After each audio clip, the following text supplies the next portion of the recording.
Hey, how's it going? Welcome back. Sorry that it's been a little bit of some time. Just had to take care of some business. Anyway, here is a new video for you guys.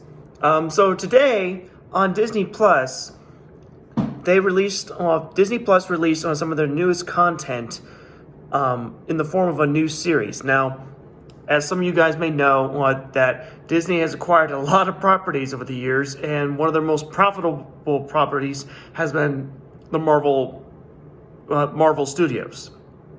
And from that, we've gotten the Avengers, Iron Man, Captain America, Thor, and all of those movies, Guardians of the Galaxy, and so on. Now, getting into all those movies is another discussion for another time, where for the most part, a lot of them can be good. Some of them are okay. I do have a couple I don't like that I cringe just thinking about it. And so I'm going to talk about today, or at least my initial reactions to this brand new show that just released on Disney Plus called WandaVision.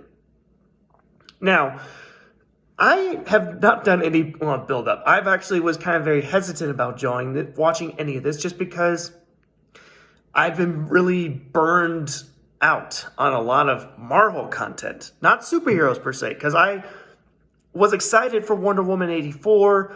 I'm excited for DC, for stuff that DC Comics and all the WB stuff is coming out with, such as like the newer Batman movie still coming out later on. And when they finally do the Zack Snyder's cut of Justice League on HBO Max, that's probably when I'll actually get the subscription for HBO. But Marvel has been kind of basic to me. Not to say that it wasn't good, but to me, it ended at Avengers Endgame. And I did see the Spider-Man movie that took place afterwards, Spider-Man Far From Home, and that was a nice kind of wrap-up, especially for a popular character like that, and we had some good characters in that. But I was at the point that I was burned out and done. So we had no Marvel for about a whole year. Black Widow was supposed to come out this past May, and now it's going to be coming out, I think, sometime this year. First on Disney, and it's going to probably come out on Disney Plus and theaters, kind of doing the whole split release sort of thing. Maybe, unless they charge you $30 to see it. Anyway, so Marvel's been pushing out a lot of these new shows, and I'm very hesitant about watching some of these shows just because I know the direction that a lot of this studio is going with getting a little bit more political agendas and everything, social and political agendas throwing in like they have with some of their latest stuff, like Black Panther and Captain Marvel, and even this new Black Widow feels like it's going that way. So going to this, I was not necessarily looking forward to it, but I figured I'd give it a shot.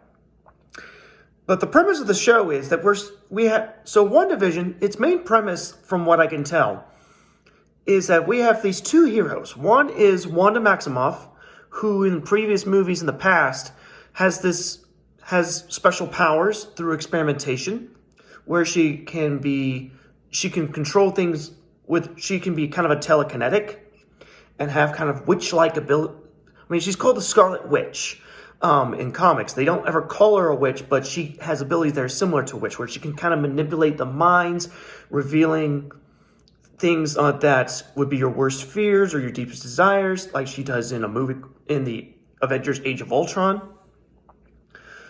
She is considered to be one of the most powerful heroes on the team, or one of the most powerful characters out there because of her telekinetic abilities, which means telekinetic is the power to manipulate objects with your mind, so move objects with your mind.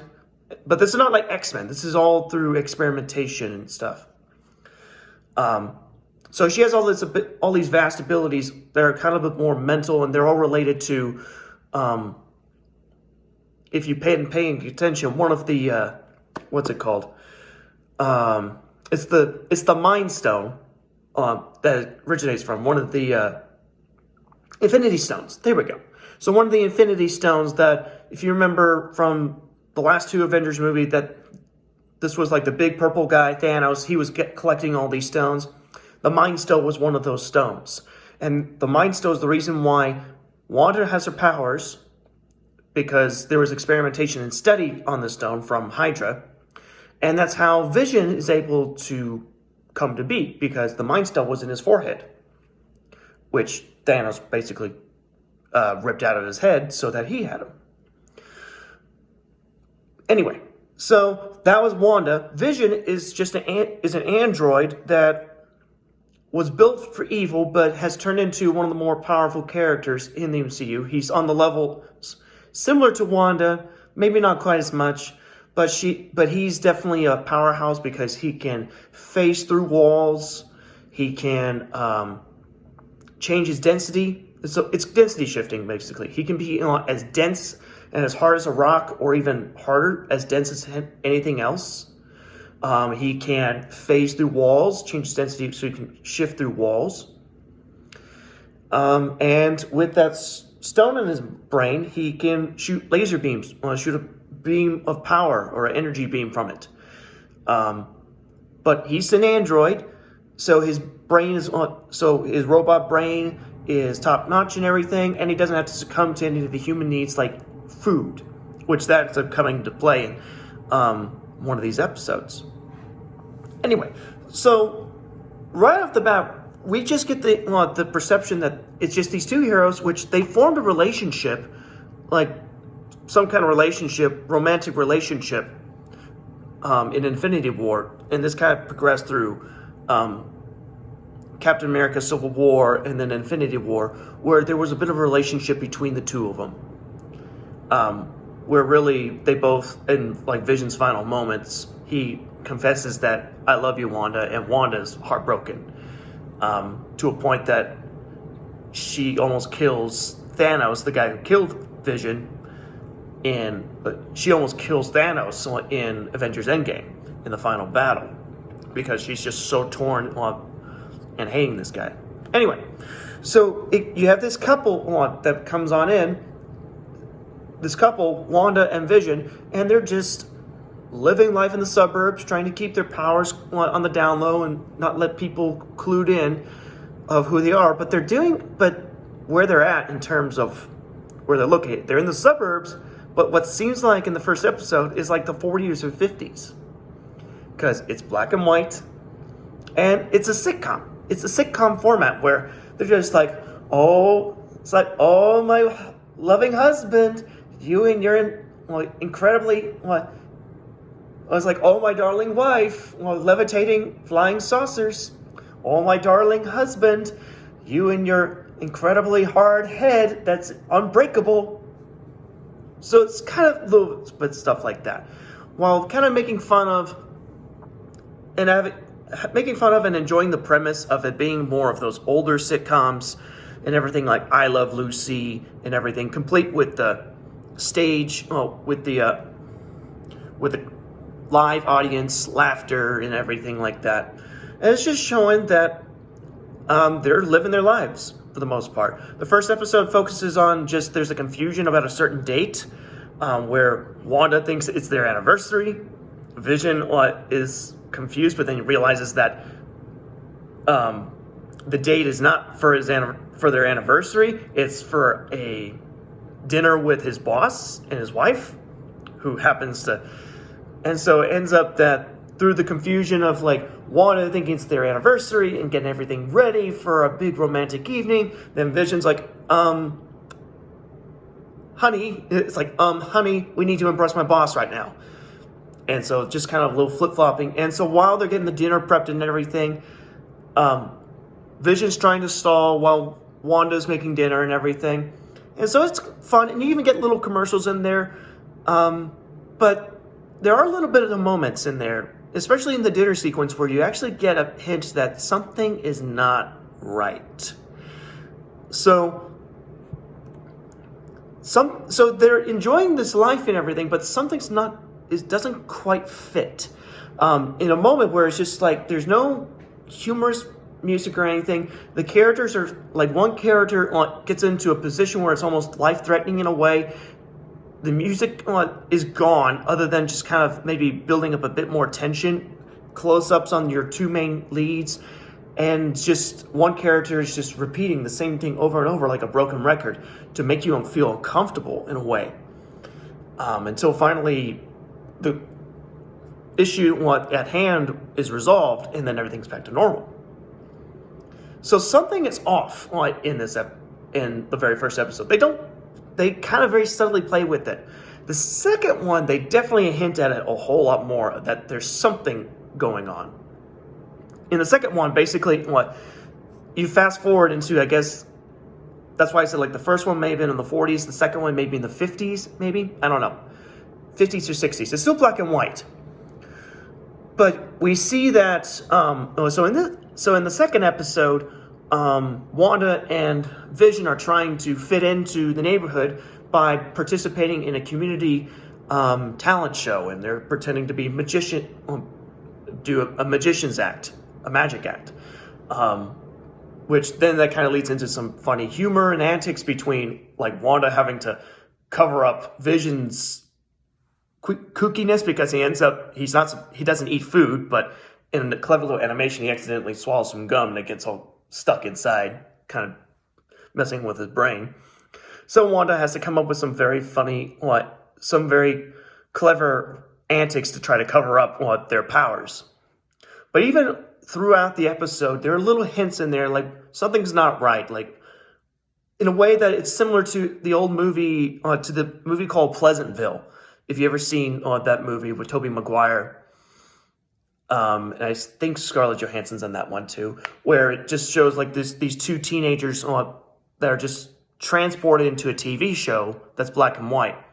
But over time, the longer they stay and actually show more of the absurdity of the show, of the rules that were placed in the TV show, the more the TV show starts acclimating to the new rules. And so the acclimation happens through the black and white turning into color. And so it's kind of, so in that way, it's all black and white, but then suddenly you start noticing there's little hints that something, again, is not right because Wanda's finding things that are in full color and she's still in black and white, monochrome TV colors. But then you get some very interesting moments in the middle, like somebody's asking, it's like, who's doing this to you and stuff like that. And even towards the end, what seems like it's like, oh, that tree branch is knocking against the window again.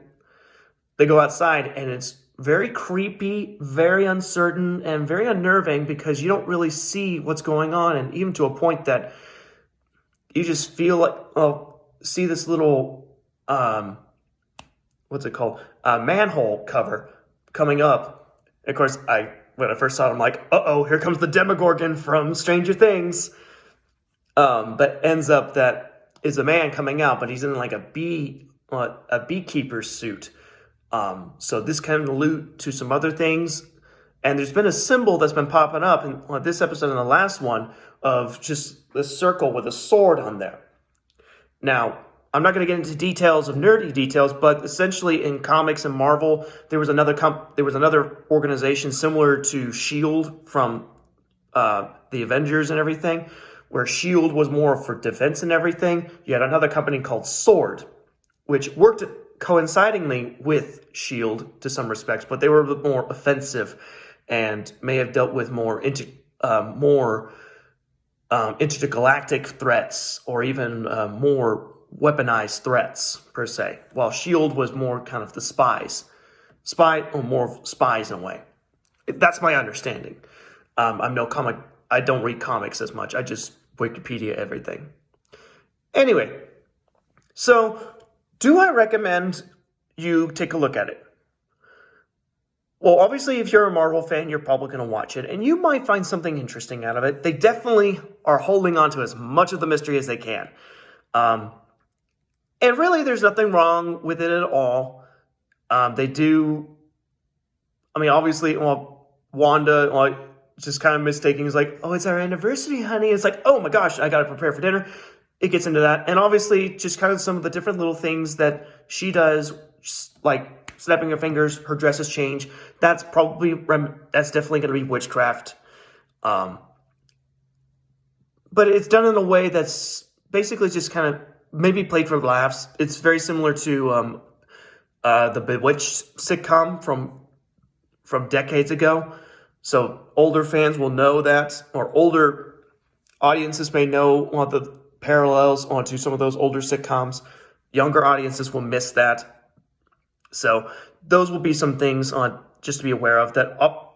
Wanda is called the Scarlet Witch in comics. So we can probably see something that is alluding to some sort of witchcraft. And I've been hearing theories about who is the main villain.